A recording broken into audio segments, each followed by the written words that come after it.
안녕하십니까? 민주연의 공부하는 대담 민주공대 다시 여러분 뵙습니다. 오늘 아주 특별한 날이죠. 어제 역사적인 3차 남북 정상회담이 있었습니다. 저희를 깜짝 놀라게 한 소식들이 많았고 오늘은 또 소설 같은 일이 있었죠. 남북의 두 정상이 백두산 천지를 함께 찾았습니다. 글쎄요, 그게 사실인지 뭐 다른 곳에는 다 구름이 꼈는데 딱 두 분 계신 곳만 구름이 없다고 하는 이런 뭐랄까요, 민족의 미래를 축복하는 서기가 작동한 결과가 아닌가 싶은 그러한 시간입니다. 이렇게 의미가 깊은 날 저희가 또 특별한 분을 모셨습니다. 조지타운 대학의 이게 발음이 어려운데요. 힘들죠. 문범강 네. 교수님 모셨습니다. 반갑습니다. 안녕하세요. 예. 우선 설명을 좀 드려야 되겠는데요. 우리 문범강 교수님은 지금 보여드리는 이 책 평양미술 조선화 너는 누구냐라는 책을 최근에 펴내셔서 화제가 되셨습니다. 여기에 이제 실려 있는 그림 상당수가 22점이 지금 광주 비엔날레에서도 전시가 되고 있고, 마침 남북 정상회담에서 두 정상 간에도 이것을 화제로 이렇게 말씀을 나눴다 하는 얘기도 있었습니다만은, 자 한번 이제 시작을 해보겠습니다. 우선요, 교수님이 원래는 미술을 전공하신 게 아니었다고 들었어요. 그래서 보니까 신방과를 나오셨는데 어떻게 조지타운 대학에 가서 미술을 하는 교수님도 되시고, 또 아마 우리 국내에 지켜보시는 분들이 다 이름을 알고 있을 천경자 화백과도 또 인연이 있으시고 이렇게 된 것 같은데, 본인 스토리를 잠깐 좀 말씀해 주시겠습니까? 네, 제가 어릴 때부터 아마도 그림의 소질이 많았던 것 같습니다. 그래서 그런지 묶여 있는 걸 상당히 싫어했어요.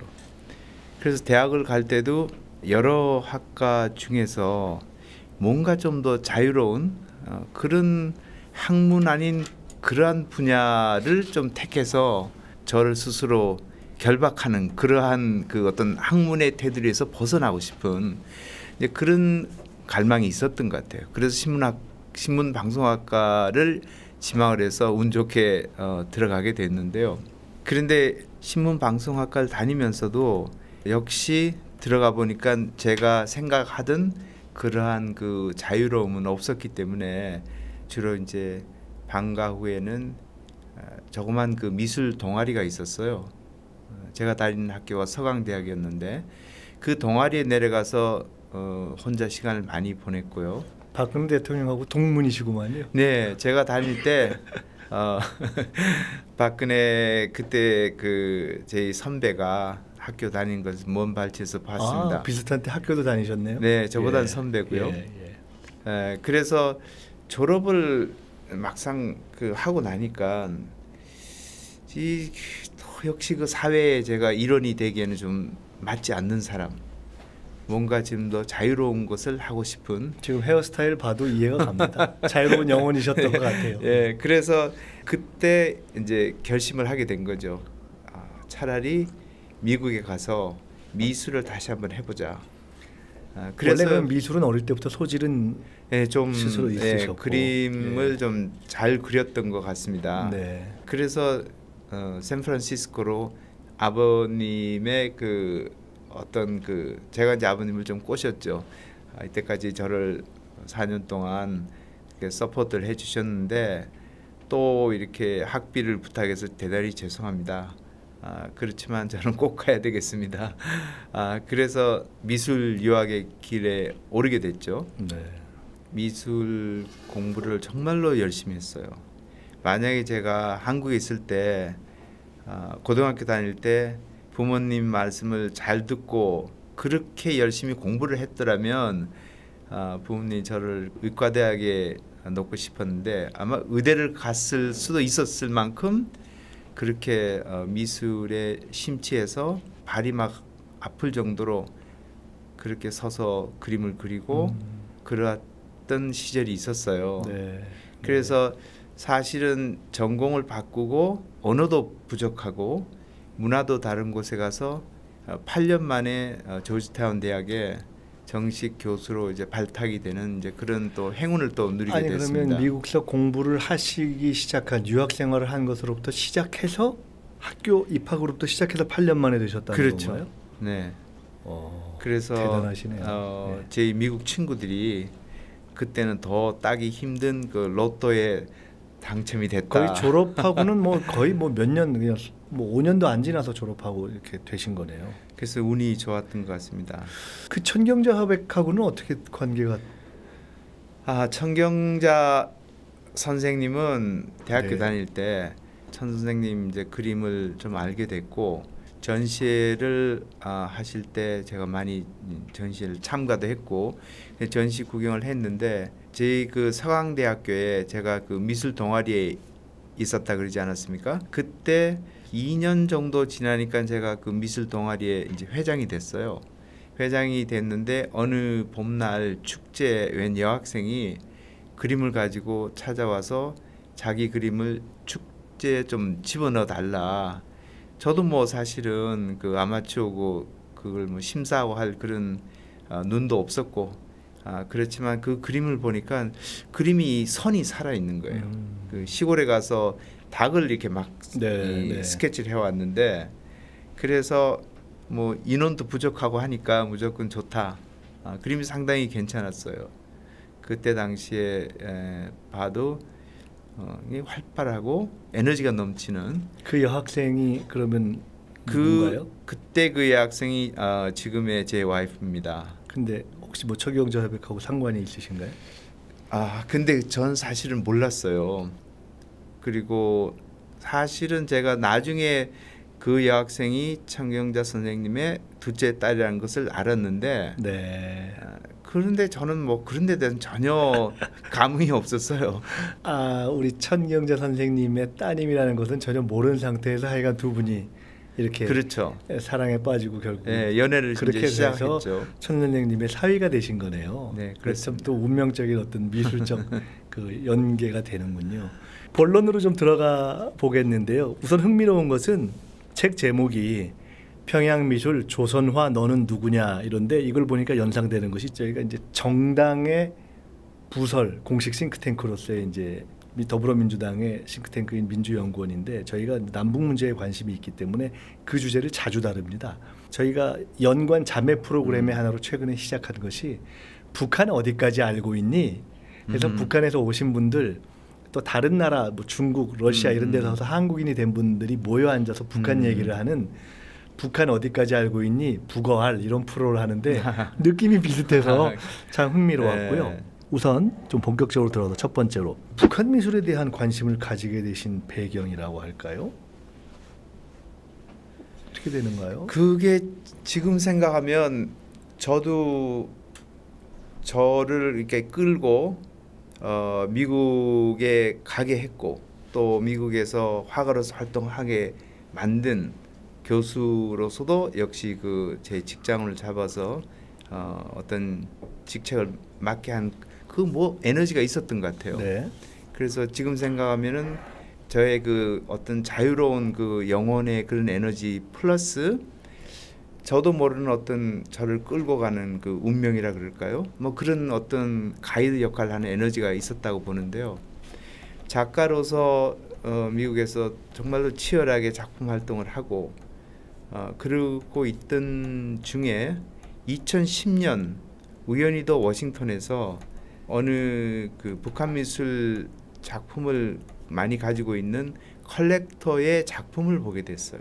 네. 그때 본 작품 한 점이 지금의 나중에 알고 보니까 조선화라는 미술의 장르로서 된 그림이었는데 그 작품을 제가 처음 대하고 상당히 놀랐어요. 왜냐하면 이제 강한 반공 교육을 받고 자란 세대였기 때문에 항일 투쟁 시기에 젊은 날에 김일성과 또 부상당한 젊은 여성 그리고 그 게릴라들이 눈밭에서 진군을 하다가 잠시 서서 쳐다보고 있는 그런 장면을 담고 있었단 말이에요. 근데 그것이 첫째는 김일성, 지금은 이제 우리가 김일성 주석이라고 부르죠. 김일성이 들어간 그림을 본다 이런 것은 상상도 할 수가 없었어요. 그리고 그 북한군, 그래서 제가 육체적으로 뒤로 이렇게 물러설 만큼 그러한 그 두려움의 반응이 있었어요. 그 이전에 혹시 우리가 흔히 얘기하는 이념적으로 약간 뭐 북한을 뭐 좀 우호적으로 본다든가, 흔히 뭐 친북이라든가 아니면 약간 운동권 성향이 있다든가, 나는 좀 진보적이라든가 뭐 그런 것과도 상관이 별로 없으셨나요? 저는 진보다 보수다가 전혀 아닌 제 개인의 자유로운 어떤 영혼. 행보를 예. 했던 그런 예술가로서 삶을 살고 있었는데, 그야말로 그 그림을 보는 것이 어떤 충격적 계기가 그렇죠. 됐군요. 예. 그런데 이제 그것은 제 배경상 어떤 그 두려움의 충격이었고요. 네. 그다음에 이제 화가로서 그 그림에서 느끼는 점이 있었어요. 그것이 동양화로 그린 인물화, 여러 사람이 들어있죠. 그 인물화인데 어떻게 이렇게 정말로 그림을 반듯하게 잘 그렸고, 그리고 또한 그 시적인 표현이 너무나 뭉클뭉클한 표현이 저를 감동을 시킨 거예요. 거기서 시적인 표현이라는 뭐 그림에 혹시 뭐 시를 적거나 이런 경우도 있지 않습니까, 옛날인데 그것이 아니라 그림 자체의 표현의 시적인 그렇죠. 느낌이 그랬단 말씀이죠. 그 그림 자체의 그 붓의 터치라든가 이 단묵법이라든가 이런 것이 제가 알고 있는 그 동양화에서 느낄 수 없는 그러한 어떤 감흥을 이제 제가 느끼게 됐어요. 원래 조지타운에서 미술을 전공하실 때 동양화 쪽이나 한국화 쪽을 하신 건 아니죠. 저는 아니죠? 이제 서양 화가인데 예. 제가 자라오면서 동양화, 한국화 이런 데 관심이 상당히 많았고, 또 미국에 가서 대학원을 다닐 때도 중국 미술사를 즐겨 선택해서 들었어요. 네. 그래서 그 동양화에 대한 제 나름대로의 이해도가 상당히 있은 편이었고, 예. 또한 제가 자랄 때는 그 한문을 상당히 많이 그렇죠. 제가 좋아해서 많이 습득하게 됐고, 그래서 자연스럽게 그 동양화에 대한 저 나름대로의 어떤 백그라운드가 있었어요. 근데 이거는 그림을 보니까 제가 봐왔던 한국이나 일본이나 중국의 그런 동양하고는 완전히 다른 이제 그런 양상을 띠고 있었어요. 저희가 좀 그림을 많이 안다거나 동양화를 안다거나 한국화를 안다거나 조선화를 안다거나, 또 보시는 분들이 그런 소양이나 경험이 많이 있다면 저희가 아주 디테일부터 들어가겠지만 좀 거꾸로 가볼까 합니다. 제가 대부분 좀 그에 대해서 많이 익숙치 않은 분야이기 때문에 아주 거시적으로 북한 미술 얘기를 이제 우리가 하는데, 자, 북한 미술을 총론적으로 그래, 이 북한 미술을 내가 관심 갖고 쭉 해보니 그 의의랄까, 수준이랄까, 성격이랄까, 우선 정의랄까, 그걸 한번 좀 압축적으로 말씀해 주시고 강론으로 좀 들어가 봤으면 좋겠어요. 네, 그러면 북한 미술, 제가 관심이 있는 것은 북한 미술 중에서도 조선화라고 부르는 미술의 양상입니다. 조선화는 첫째 저희가 한국화라고 부르죠. 한지, 북한에서는 이제 참지라고 부르는 당나무 내피를 이용해서 만든 흡수성이 가장 그 강한 종이라고 할 수 있죠. 거기 위에다가 그 부드러운 양모 털로 먹이나 또 안료를 써서 그리는 것을 이제 동양화라고 일반적으로 부르죠. 근데 이제 북한에서는 그것을 조선화라고 부르는데, 이 조선화가 다른 북한에서 그 만들어지고 있는 유화라든가 아크릴, 그리고 뭐 조각, 여러 수혜까지 합쳐서 이러한 모든 미술 분야에서 최고로 뛰어난 미술을 저희는 조선화라고 부르고 있어요. 왜 그러냐면은 정책적으로 김일성 주석 시대서부터 조선화를 장려를 했어요. 그거는 이제 그 어떤 그 이북에서의 그 사상, 그 장르로서도 그쪽을 좀 진흥시키고 능력도 제일 뛰어난 사람들을 그쪽에 보내고, 예를 들어 그런. 그렇죠. 건가요? 그래서 이제 장려 정책을 편 이유가 우리식이라는 표현을 이북에서 많이 쓰지 않습니까? 그러니까 모든 것이 우리 것이 제일이다 하는 그런 생각하에서 조선화, 동양화, 이것이 그 우리 민족에서 가장 그 내세울 그림의 하나의 그 표현 방법이다. 이렇게 해서 유화보다는 조선화를 굉장히 장려를 하게 됐어요.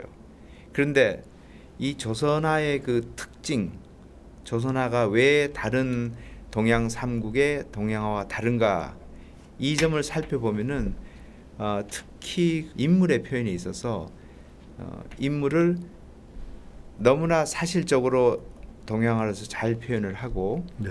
또한 색감을 굉장히 많이 사용하고 있어요. 그리고 인물을 입체감 있게 거의 유화 수준의 동양화라고 보시면 됩니다. 그러면 우리나 중국에서는 그럼 이렇게 그리지 않느냐 하면은 그리지 않습니다.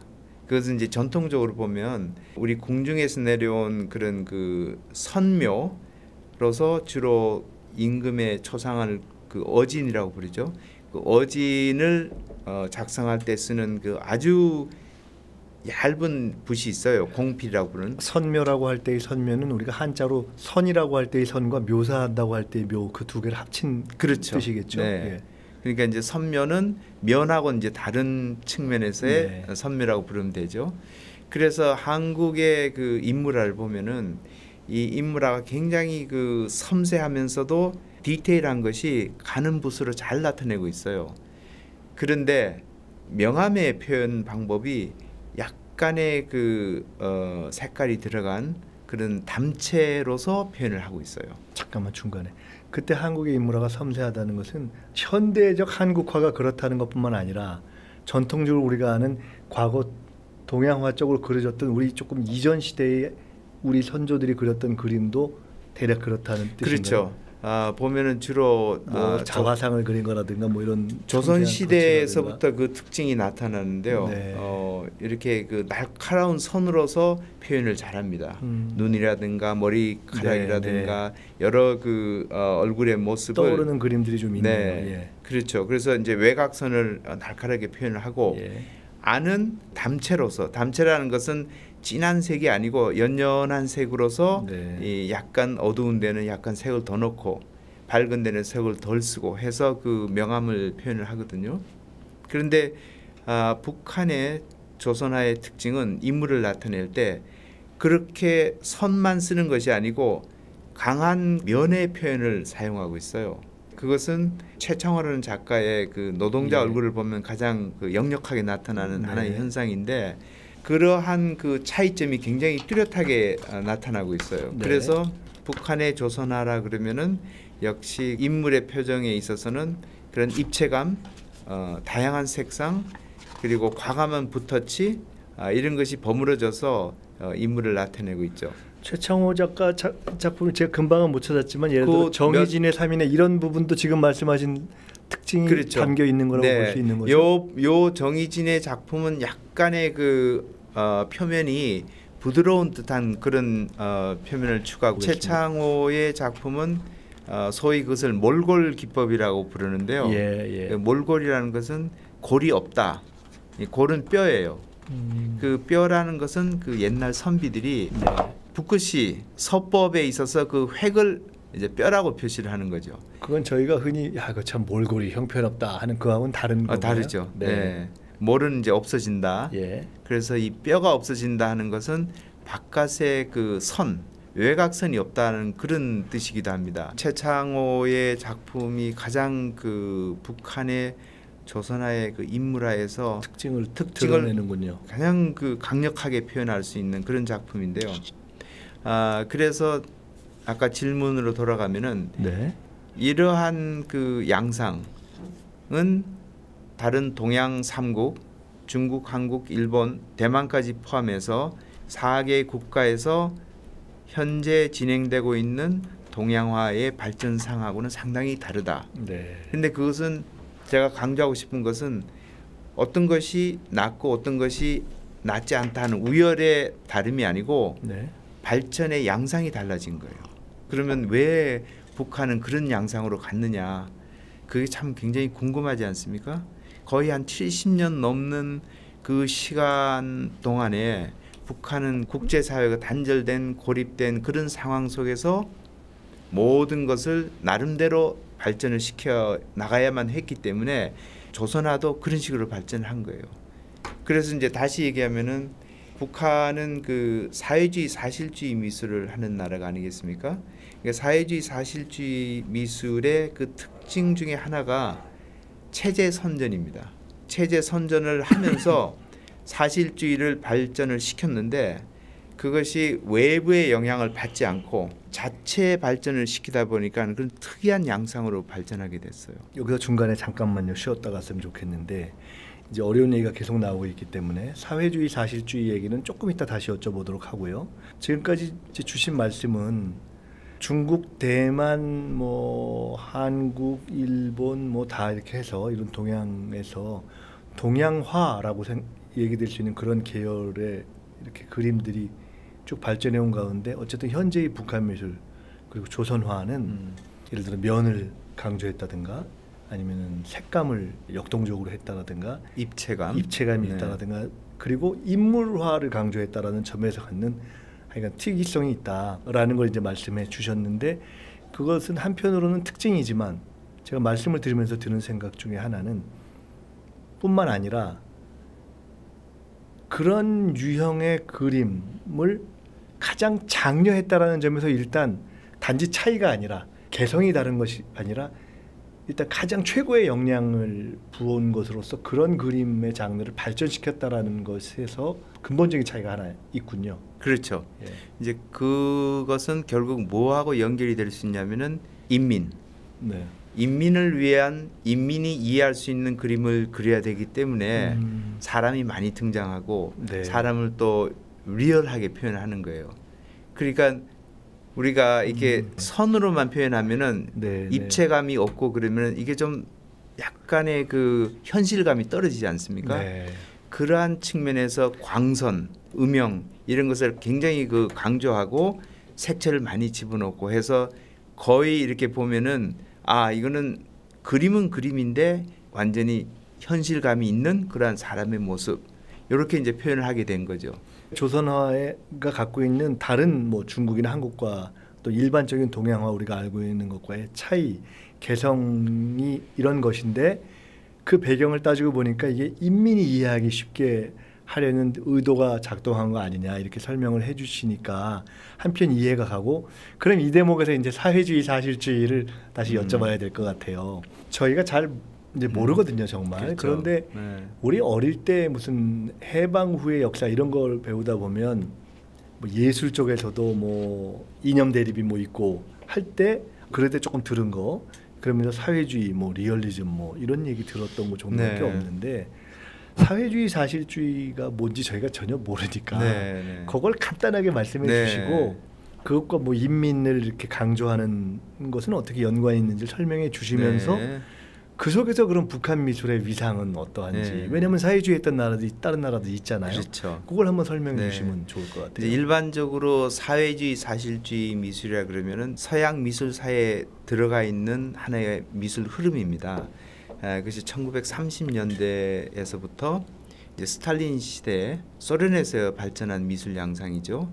그래서 급격하게 여러 공산주의 국가로 퍼져나갔어요. 네. 그 이제 핵심은 뭐냐면은 지도자의 우상화, 체제의 선전, 그리고 농민이나 노동자의 그 노동의 미화. 명료한 이른바 정치적 동기가 있는 그렇죠. 거네요. 그 목적이 있는 거예요. 목적. 예. 그리고 또한 일반의 그 인민들의 생활을 가능하면 밝게 표현하고 밝게, 밝게 표현하고 이것이 그 사회주의 사실주의의 하나의 양상이면서 특징입니다. 그러면 이제 중국에서도 이런 양상이 일어났고 물론 이제 폴란드라든가 이 서구 쪽에 동구 쪽에서 공산주의 국가에서도 이런 그림들이 역시 일어났죠.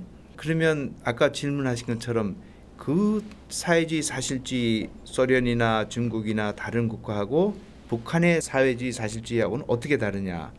상당히 다릅니다. 그래서 제가 거기에 매력을 느꼈는데 무엇이 다르냐면은 소련의 사회주의 사실주의의 그 특징은 이 현장을 정말 잘 나타냅니다. 가령 네. 전쟁 이런 그 모습이라든가 혁명이라든가 이런 그 어떤 필드를 나타내는 그리고 거기에 속한 사람을 나타내는 액션이라든가 이런 것들이 너무나 리얼하게 네. 그 현장감 있게 이렇게 나타내죠. 그러면 북한은 어떠냐면은 북한 역시 그런 걸 잘 나타내요. 그런데 북한 미술의 다른 점은 인간의 표정이 달라요. 인간의 표정이 아주 풍부한 그 내면의 어떤 감성을 특히 조선화를 통해서 이것이 잘 표현이 되고 미묘한 디테일한 그런 뉘앙스를 잘 표현하고 있어요.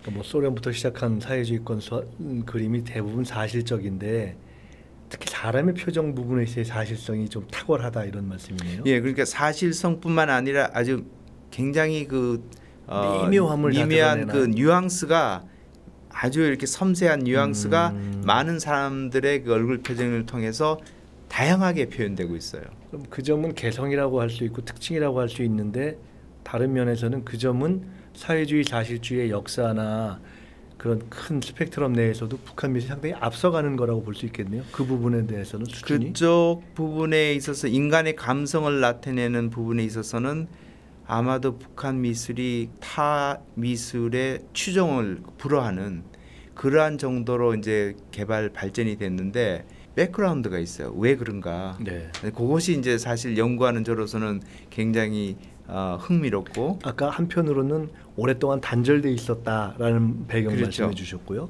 또 단절 속에서 내면적으로 발전시킨 북한의 그 인물의 얼굴 표정.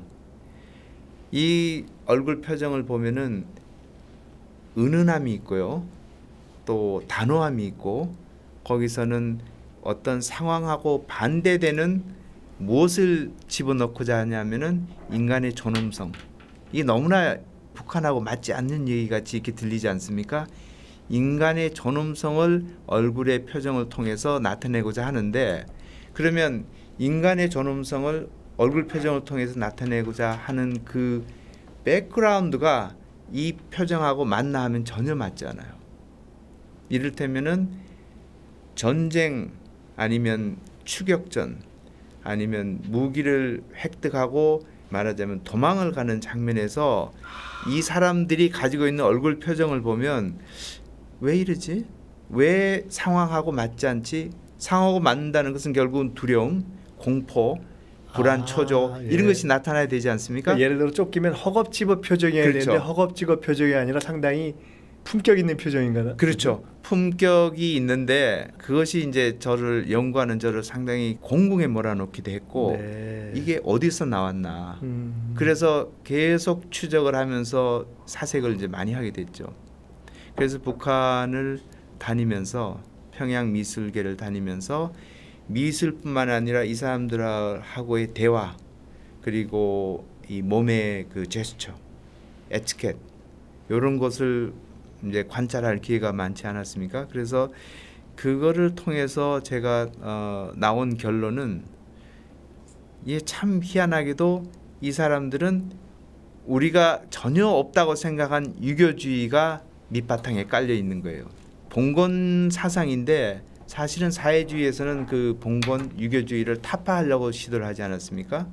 왜냐하면 그것은 그 양반 사대부 계급이 지니고 있었던 그러한 그 어떤 철학적인 바탕이 되기 때문에 그런 것을 허물고 무상 계급을 이렇게 찬양하고자 하는 그런 데서는 그게 상당히 걸림돌이 된 그런 계급이었죠. 그런데도 불구하고 북한에서 나타내고자 하는 미술에서 그 인간의 표현을 보면 이것이 굉장히 인간의 그 심오한 이 존엄성을 집어넣는 거예요. 제가 되게 재밌는데요. 말씀을 들으면서 몇 가지가 떠올랐어요. 하나는 인물의 표정의 어떤 미묘함, 그 아주 복잡다기함을 역동적이고 풍부하게 표현해냈다. 그 점에 있어서는 아마 사회주의 사실주의가 사실주의적인 것임에도 불구하고 그 중에서도 아마 최고일 것이다라고 말씀해 주셨는데 그렇다면 그것은 사회주의 사실주의 전통 내에서 최고일 뿐만 아니라 전반적인 미술 전체의 사조를 놓고 봐도 그런 표현, 인물 표현에 있어서는 사회주의 사실주의가 워낙에 그 인물 표현에 있어서 강조를 하니까 최고 수준이지 않겠는가라는 생각이 하나 들었고요. 또 하나 든 생각은 그렇게 인물 표현을 그렇게 그런 측면으로 해낸 그림이 흔치 않지 않습니까? 모나리자 우리가 알고 있는 그 모나리자가 굉장히 이걸 이게 웃는 거야 우는 거야부터 이게 복잡한데 그럼 마치 모나리자 같단 말이야? 라는 또 생각이 들었고요. 또 하나는 사람이 쉽게 말해서 곤경에 처했을 때의 표정이 전혀 곤경에 처한 사람 같지 않은 어떤 품격을 나타내고 있다고 말씀하셨는데 문득 제가 추리컨대 든 생각은 흔히 그 북쪽에서 사람 중심의 철학, 뭐 주체 사상, 뭐 영웅주의, 어떤 고난을 극복해내는 영웅적인 뭐 이런 거를 꽤 좀 강조하지 않습니까? 그렇죠. 그런 그 사람들의 철학과 상관이 있나 하는 또 궁금증이 들었고요. 끝으로 의외로 유교적이다라고 말씀하시면서 그 설명을 지배자로서의 어떤 지배 계급이 아니라 상층 문화를 가진 계급으로서의 어떤 4대 문화 양반의 어떤 그런 품격을 반영하고 있는 것이 아니냐, 그래서 유교주의적 전통을 말씀하셨는데, 저는 말씀을 들으면서 어쩌면 그 유교적 전통일 뿐만 아니라 고난을 극복하는 어떤 그런 걸 지향한다는 점에서 기독교적인 느낌도 있지 않을까? 제가 되게 황당한 말씀을 드린 그런 몇 가지 질문을 제가 던져봅니다. 재밌는 발상인데요. 예.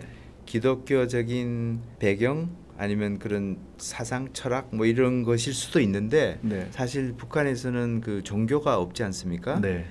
그렇기 때문에 옛날에 있었던 우리 그 민족의 어떤 삶의 바탕이 되는 그런 생각들, 그것을 이제 거슬러 올라가면 역시 그 유교. 뭐 그렇겠죠. 당연히. 그렇죠. 그래서 좀 아까 그 사상 얘기도 하셨는데 물론 그것이 영향을 주죠. 네. 영향을 주는데 또 한 가지 제가 짚고 넘어가야 될 하나의 양상은 이 노동의 현장에서 이 사람들이 웃는 모습이 많이 등장해요. 웃는 모습이요. 네. 그거 참 특이하네요.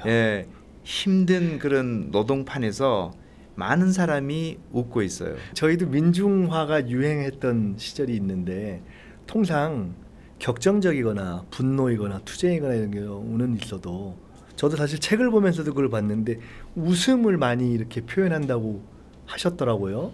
그 웃는 그렇죠. 모습이 많은 게 그런 어떤 특징인가요? 이것은 이제 두 가지 면으로 제가 추적을 할 수 있는데요. 첫 번째는 이북에서 고난의 행군이라는 자연 재난과 함께 많은 사람이 아사자를 내게 한 혹독한 시련의 기간이 있었죠. 아마도 1995년 정도 시작을 해서 홍수와 가뭄과 그런 것이 겹침으로써 그래서 많은 사람이 이렇게 죽게 됐죠. 그리고 그 과정을 거치면서 당시 김정일 위원장이 이런 것을 내세웠어요. 아무리 힘들어도 웃으며 가자. 이러한 구호를 이제 내걸었거든요. 그래서 미술에서도 그 미소가 등장하기 시작했어요. 그게 상관이 있나요? 그 시기에 그렇게 그렇죠. 김정일 위원장이 네, 얘기한 예. 거하고. 그 전에 그림을 보면은 그렇게 웃는 모습들이 그렇게 많지가 않아요. 네, 그리고 웃는 모습이 상황에 맞는 웃는 모습이지, 이렇게 어려운 노동을 하면서 많은 사람이 웃는다 하는 것은 그 전에는 그게 그렇게 나타나질 않았어요. 오히려 고난의 행군이라고 할 정도 그 시기에 아주 극도의 어려운 시기에 오히려 그걸 극복하기 위한 것으로서의 웃음이라는 것이 강조되는 그림에. 그래서 이제 거군요. 웃음이 노동 현장에 등장함으로써 그것이 무슨 결과를 이야기했냐면은 체제 선전화의 어떤 모티브를 주게 된 거죠. 이게 결국은 미화시키는 거 아니냐. 그렇죠? 그렇게 나쁘게 또는 비판적으로 보면 그렇게 볼 수 있죠. 그렇죠. 그리고 사람들이 다 그걸 웃어요. 이게 맞지 않는 현상 아닌가. 그렇죠. 제가 처음에 그 말씀드렸던 인간 표정, 그것이 인간의 어떤 품격이라든가 그런 그 존엄성이라든가 이런 것을 얼굴 표정을 통해서 나타내는데 그거하고도 일맥상통합니다. 하나는 정치적인 배경이 있었고 다른 또 하나는 힘든 모습을 보여주기 싫은 거예요. 표정으로서. 큰 아이러니죠. 그게 사실은 큰 아이러니인데 그러한 그 두 가지 측면에서 웃는 모습을 이해하시고 접근하면 좀 더 재미있게 감상할 수 있습니다. 아니, 미술 얘기를 해야 되는데 제가 자꾸 옆으로 빠져서 죄송한데 또 드는 궁금증이, 생뚱맞은 질문 하나 드릴게요. 신방과를 하시고 이제 그림을 하셨지 않습니까? 미술을. 제가 언젠가 들은 기억이 나는데 우리는 뉴스를 하면 막 어두운 거 무슨 사고 난 거 이런 거를 많이 하는데 사회주의 사실주의하고 뭐가 상관이 있는지 모르겠지만 사회주의 또는 북한 이런 데 뉴스는 뭔가 열심히 하는 거, 긍정적인 거, 지금 얘기한 그런 거 중심으로 이렇게 뉴스를 한다. 혹시 그런 것도 연관이 되는 거 아닐까요? 맞습니다. 북한의 전반적인 그 어떤 사고 방식은 더러운 거, 그리고 험한 거 이런 것을 안 보여주려고 그래요. 네. 그럼 뭐 누구나 다 그런 생각을 가지고 있지만 특히나 이 어려움에 처해 있는 모습을 외부에 나타내지 않으려고 하고 또 자존감이 굉장히 강합니다. 북한 사람들은. 그래서 그러한 그 자존심이 대외 외교에서 나타날 때는 네. 생트집 같은 네. 것으로 많이 나타나는데 역시 이제 그런 것을 함으로써 자존심을 건드리면 모든 딜이 형성이 되질 않습니다.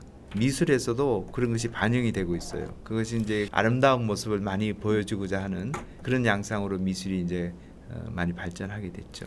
책 얘기를 조금만 요 광주 비엔날레와 연결해서요. 저희가 자료를 바로 못 찾으면 그건 저희가 화면으로 띄워드릴 텐데 22점을 포함해서 북한 미술 현대 가운데 조선화 아주 대표적인 거 한 점이나 두 점만 한번 설명을 해주세요. 제가 사실은 책을 읽으면서 좀 관심을 갖던 거는 이것이 아마 최고일 것이다라고 말씀하신 지난날의 용해공들이라는 김성민의 작품 맞죠? 그렇게 표현하셨던 것 같아요. 네, 이 그림이 그렇습니다. 최고일 것이다라고 하셨고 또 하나는 지금 제목이 생각 안 나는데 아마 한국 어부들을 구출한 뭐 그거를 그린 거다 이렇게 한 그림 같은데 우선 저는 그 두 개가 좀 흥미롭더라고요. 네. 근데 그 중에 뭐 둘 다도 좋고 아니면 하나도 좋고 대표적인 거 좀 설명을 해주시면 좋겠습니다. 간단히 이제 두 작품을 제가 설명을 해드릴게요. 지금 한국 어부를 구출하는 그런 모습을 포착한 작품은 가진의 용사들이라는 작품이거든요. 네. 1997년에 아마 그 제작이 됐을 거예요. 이제 그 작품은 집체화의 한 작품입니다. 네. 그 집체화는 주로 거의 3명 이상 다수의 작가들이 한 작품을 완성하는 그런 과정 또 그 작품을 이제 얘기하는데요. 가진의 용사들은 제가 비교도 했지만은 그 19세기 서구의 그 낭만주의와 상당히 그 버금갈 수 있는 그거와의 그 비교를 할 수 있을 정도의 그런 격동하는 그리고 거기에 대응하는 환경에 대응하는 인간의 모습 그리고 상당히 그 상황보다는 더 과장하는 네. 그런 그 이제 본질을 더 드러내는 장면들이 들어 있죠.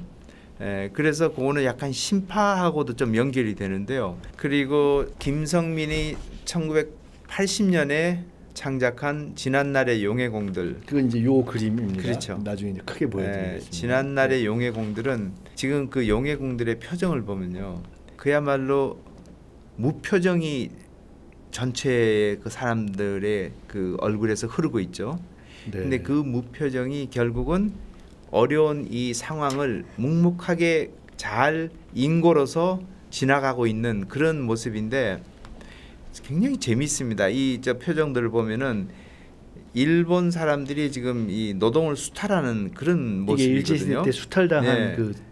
그 노동 수탈의 장면을 이북에 있는 그 용해공들 제철소에서 일하는 사람들의 표정을 통해서 나타내고 있는데 북한 그림의 특징 중에 또 하나가 전쟁이다, 혁명이다 그러면 그것을 아주 정말로 격렬한 전투라든가 이것을 표현해야 되는데 그렇게 하지 않습니다. 어떻게 하냐면은 적군을 총검으로 찌르거나 그 자리에서 쓰러뜨리고 이런 장면보다는 자기네 아군이 어떤 그 고지에 올라서서 앞을 바라보면서 승리의 모습을 그린다든지 이렇게 그 표현을 아주 그 육탄전을 표현하는 것이 아니고 그런 것도 역시 그 어떤 인간의 고매한 그런 일종의 전쟁에서도 참혹한 측면보다는 위대한 승리의 그렇죠. 그 순간이나 네. 그런 정신을 네. 그런데 이제 그리는군요. 그곳의 배경은 역시 인간적인 면을 부각을 시킨다 이렇게 볼 수 있죠. 이 보면은 그 개머리판으로 상대를 제압하는 것은 선전화에서 나와요. 미국을 상징하는 어떤 서양인의 모습을 이 총으로 이렇게 눌린다든가 이런 건 나타나는데 그거는 이제 선전화의 특징이고 이러한 그 순수 회화라고 할 수 있는 여기서는 그런 것을 제가 못 봤어요. 아직은. 조금 다른 얘기 해보겠습니다. 네.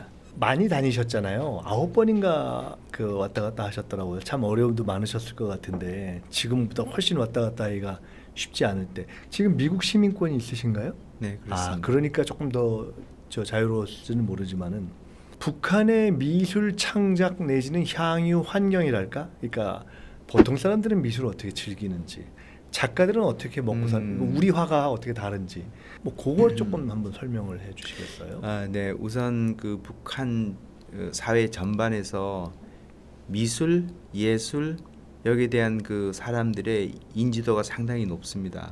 그리고 일반적으로 미술하는 화가 그리고 미술품을 존중하는 사회. 사실 북한이라 그러면은 저희가 아는 그런 기존의 어떤 그림이 있지 않습니까? 못 살고 인권 탄압에다 또 핵 개발, 또한 정치 수용소 뭐 이런 어두운 면모만 저희가 이제 주로 생각을 할 수 있는데 정말 의외로 북한은 예술을 존중하고 예술을 사랑하는 사회다 하는 것을 제가 이제 느끼게 됐어요. 네. 그런데 이제 북한에서 미술가들의 생활, 미술가들의 생활 영위 이런 것이 어떻게 되냐 하면은 미술가들은 상당히 엘리트 계급에 속합니다. 네.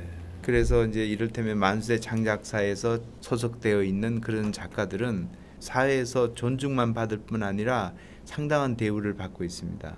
이번에 대통령도 방문도 하시고 했던 그 만수대 창작사 그렇습니다. 말씀이니까 아주 존경을 받고 안정돼 있는 예술 창작 집단 국가의 국가적 지원을 받는 그렇죠. 대중들도 존경하는 그런 그렇죠. 집단이라고 보면 되는군요. 국가에서 말하자면 서포트를 받는 창작 기지라고 보면 됩니다. 예술의 대중적 위상이 좀 다르고 상당히 존경을 받고 높게 평가된다 사회적으로 이 말씀을 하셨는데 저희가 실제로 보면은 북한 사람들이 모여 앉아서 술 한잔 들어가고 나면 탁 일어나서 돌아가면서 시도 막 하고 악기 하나씩은 다루고 이러는 건 어떻게 보면 저희들보다 더 훨씬 일반적으로 문화적인 어떤 향유가 보편화된 거 아닌가 하는 생각이 들 때가 있더라고요. 그 말씀하시니까 어떤 장면을 목격했냐면은 평양에서 좀 떨어진 시골로 가게 됐어요. 네.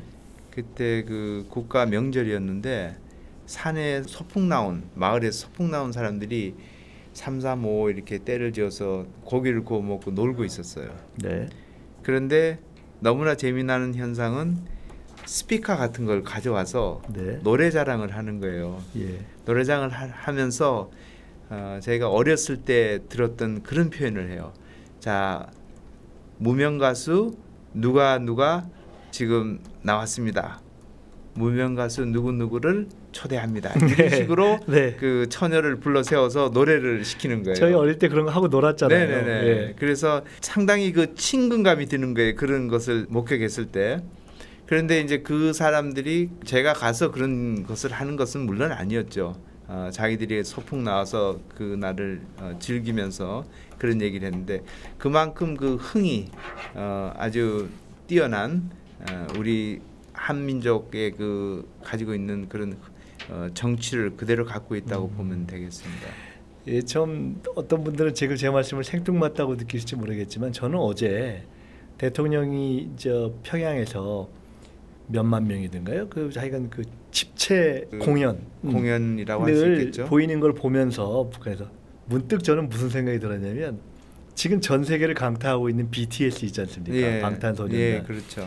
거기에 여러 가지 성공 비결이 있지만 최소한 한 가지 이게 다수가 칼군무를 하는 거 있잖아요. 근데 그게 야 이게 나 소질이 비슷하게 있구나. 이게 훨씬 많은 숫자가 아주 딱딱 자르는 그거를 어떤 사람들은 저렇게 기계적이냐 뭐 이렇게 하겠지만 담긴 영혼, 담긴 메시지를 별도로 한다면 그 많은 숫자가 어떻게 보면 훨씬 많은 숫자가 칼군무를 하는 야 왜 그 소질은 있구나. 저게 상황이 바뀌면 엄청나게 많은 BTS가 나올 수 있는 토양일 수도 있겠다 이런 생각이 들었는데요. 오늘 참 또 흥미로운 뉴스 하나가 마침 저희들이 이제 문 교수님을 뵙게 된 오늘 이게 아침에 워싱턴 포스트에 나온 기사라는 겁니다. 워싱턴 포스트 저희가 이렇게 면 자체를 보여드리겠지만 우선 이렇게 출력한 건데 꽤 많은 분량을 다뤘어요. 워싱턴 포스트에서. 어떻습니까? 이렇게 해보시면 외국 사람들이 보이는 반응 또 워싱턴 포스트에서는 뭐라고 했는지 그래서 북한 미술을 세계적으로 볼 때 조금 우리가 객관적 입장에서 볼 때 과연 전망이 어떠한지 어떻게 보시는가요? 일단 한국을 벗어나서 북한 미술을 가지고 전시를 할 때 그 반응을 보면요 대부분 우리가 가지고 있던 그 이념에 대한 민감도가 거의 이렇게 밑으로 내려가 있거나 아니면 거의 없어요. 우리는 오히려 이념의 눈으로 보는데 외국 사람들은 그렇게 안 본다는 네, 뜻인가요? 그렇게 안 보죠. 그냥 그림으로 그냥 네. 본다 이거죠. 그렇게 보는 분들이 훨씬 더 많습니다. 그랬을 때의 차이는 뭔가요? 그랬을 때 차이는 첫째는 놀라는 겁니다. 아, 북한에서 이런 그림? 이제 이렇게 되고 또 하나는 이렇게 잘 그려? 이제 이렇게 되고요. 또 하나는 이거 어떤 할머니가 나는 여기서 아무리 그림 공부를 해도 이런 걸 안 가르쳐 주는데 북한에 가서 배워야 되겠다 하는 농담도 할 정도로 그러한 그 표현 방법에 있어서는 대단히 그 우수한 기량을 지니고 있는 작가들이 많죠. 그래서 상당히 중립적으로 그림에 접근한다 하는 것을 느낄 수 있는데 이러한 큰 신문, 이를테면 워싱턴 포스트라든가 뉴욕 타임즈라든가 이러한 신문에서는 대단히 북한 자체에 대해서 비판적인 시각을 가지고 있기 때문에 거기서 나오는 그림도 굉장히 비판적으로 보고자 하고 있습니다. 오히려 이 워싱턴 포스트 기사는 조금 더 비판적일 수 있겠네요. 비판적일 수 있죠. 네. 있는데 그것이 또 북한 미술을 연구하는 저의 하나의 그 임무면서 역할이기도 한데 이 사회를 이해해야 된다. 북한 미술이 단순하게 체제 선전만 있는 것이 아니다 하는 것을 저는 늘 강연을 하면서 주장을 해오고 있어요. 물론 체제 선전적인 요소가 굉장히 강합니다. 강하지만 그것만 보게 되면은 북한 미술을 제대로 볼 수가 없어요. 그래서 이러한 체제 선전적인 면모 외에 뭐가 있는가? 저는 이제 그 점을 더 중시를 하거든요. 그래서 그런 것을 많이 강연을 하고 또 이제 전시를 통해서 설명을 많이 하다 보니까 지금 이 워싱턴 포스트에 오늘 나온 그 기사를 보면요.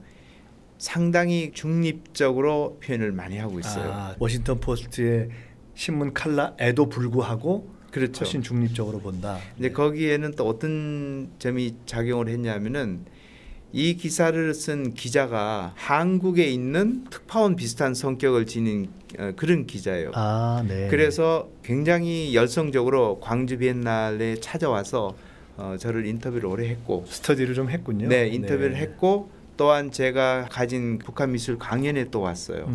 그래서 상당한 그 이해도가 형성이 된 상황에서 이제 글을 쓰게 됐죠.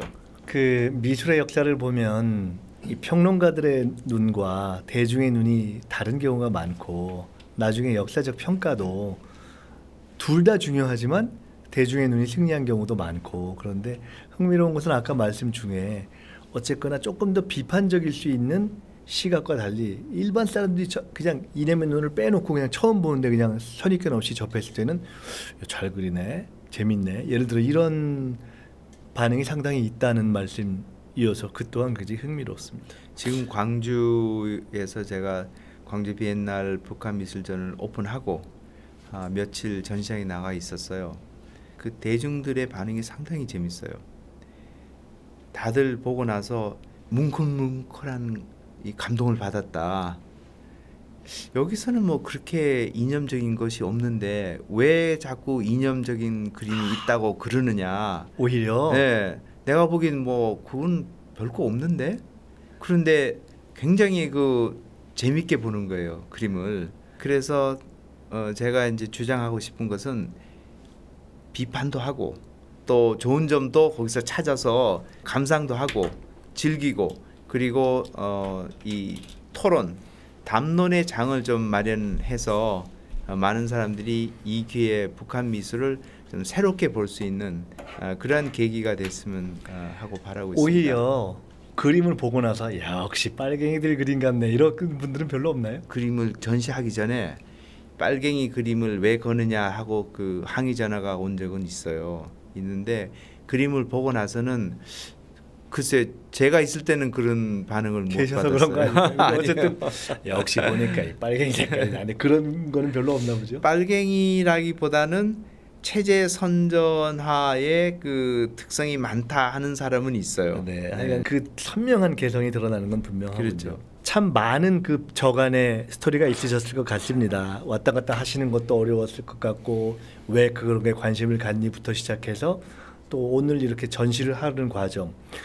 모르긴 몰라도 그림을 들여오는 과정도 쉽지 않았을 것 같고요. 그런데 그런 걸 다 접어놓고 이런 과정을 통해서 운동권도 아니고 진보도 아니었던 우리 문 교수님께서 어느 날 그냥 순수한 예술적 충격 때문에 시작한 이 일이 오늘까지 왔고 그 사이에 세상은 변해서 우리는 3차 남북 정상회담까지 보고 있습니다. 네. 미술이라는 프리즘을 통해서 세상의 변화를 보고 남북관계를 보아오셨는데 오늘 이 시점에서 북한의 미래, 민족의 미래 어떻게 보시는가요?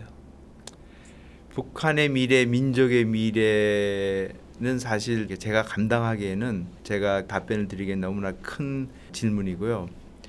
저는 이제 그 북한 미술 이 전시회를 통해서 사람들이 북한의 사회를 이해할 수 있는 단면들이 양상들이 그림에 상당히 많이 들어있다. 그래서 전시를 보면서 북한을 좀 더 이해할 수 있는 그런 측면이 있다. 이런 것을 강조하고 싶고요. 그리고 이런 그 미술이라는 것은 사실 우리가 남북 교류라는 차원에서 스포츠를 많이 해오지 않았습니까? 그리고 남쪽에서 공연단이 올라가고 북측의 공연단이 또 내려오기도 하고 이러한 그 교류가 있어 왔는데 물론 굉장히 중요하죠. 그런데 이게 북한 미술의 교류 그리고 남쪽의 그림이 만약에 평양에 간다 이런 일이 일어나게 되면은 그 또한 재밌겠어요. 그렇죠. 근데 재미의 어떤 차원을 넘어서서 사람이 이제 우선 그림을 보잖아요. 그러면 시각적인 그 어떤 에너지가 들어와서 뇌에서 이것을 반출하면서 생각을 하지 않습니까? 그래서 뇌에 상당 동안 그 시각의 영상이 남아 있어서 나중에까지 여운이 남게 됩니다. 그래서 이 미술을 통한 외교라는 것이 저는 굉장히 중요하다고 보고 있습니다. 오늘 계신 차에 제가 여기서 계신 자리에서 사인을 좀 하나 직접 저자 사인을 하나 받아야 되겠고요. 여러분들 꼭 뭐 책을 사보셔도 좋고 아니면은 광주 비엔날레 가보셔도 좋고 북한 영화를 보셔도 좋고 또 우리와 전혀 다른 그 성격, 체제 선전 이런 것의 장단점을 한번 분석해 보셔도 좋고 또 인터넷에서 그림을 한번 보셔도 좋고 좋을 것 같습니다. 이제 우리는 그런 대화와 교류와 협력, 통일의 시간이 이제 시작된 것 같습니다. 운명처럼 어떻게 보면은 신방과 학도에서 미국까지 가셔서 미술을 전공하시고 아무도 안 가는 평양을 왔다 갔다 하시면서 이 새로운 만남의 시기에 평양 미술을 소개하신 것은 저는 또 하나의 역사적 운명이 아닌가 생각이 들고요. 오늘 또 이 날짜에 뵙게 된 것을 진심으로 감사드리면서 더 많은 일 해주시기를 부탁드리겠습니다. 감사합니다. 감사합니다.